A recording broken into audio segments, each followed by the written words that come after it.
This segment is brought to you by the Kansas Soybean Commission. The Soybean Checkoff, progress powered by Kansas farmers.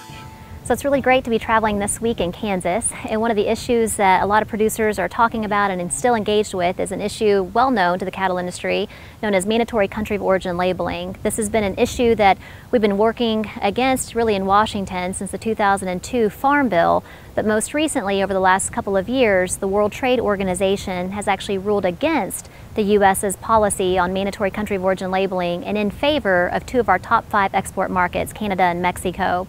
In June, the House had a really big vote where we had 300 members of Congress from both sides of the aisle actually come together to support legislation to fully repeal the problematic country of origin labeling just for beef, pork, and chicken.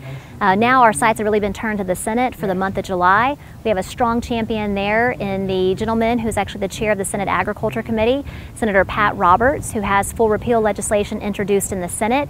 He actually filed it has an amendment to be considered on the transportation discussion in July. Unfortunately, due to politics and other issues going on in the Senate at that time, the amendment was never actually brought forward for a vote during that transportation discussion. But when Senate comes back in the month of September, which the days are limited because of a lot of the different holidays, we're actually going to be pushing for a vote and working with the chairman of the Senate Agriculture Committee to actually get this problematic legislation repealed once and for all.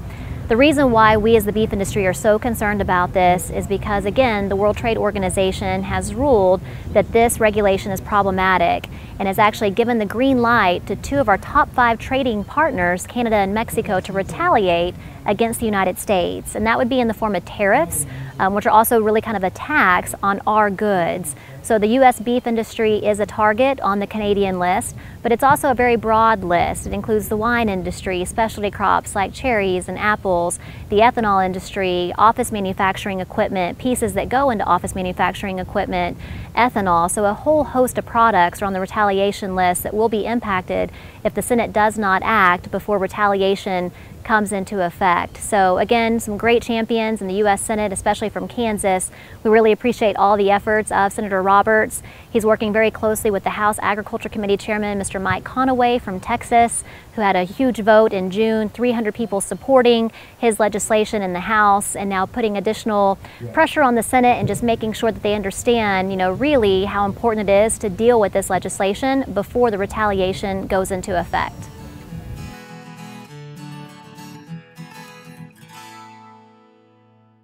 Soil is the life of a farm, and for 25 years, SureCrop Liquid Crop Nutrition has helped growers produce abundant quality crops while preserving and improving the soils they steward. SureCrop offers complete soil and plant analysis with cropping recommendations, delivery direct to your on-farm storage, and quality crop nutrition custom blended for your field. Choose SureCrop for the assurance of excellence for your soil. Call today or visit their website for more information.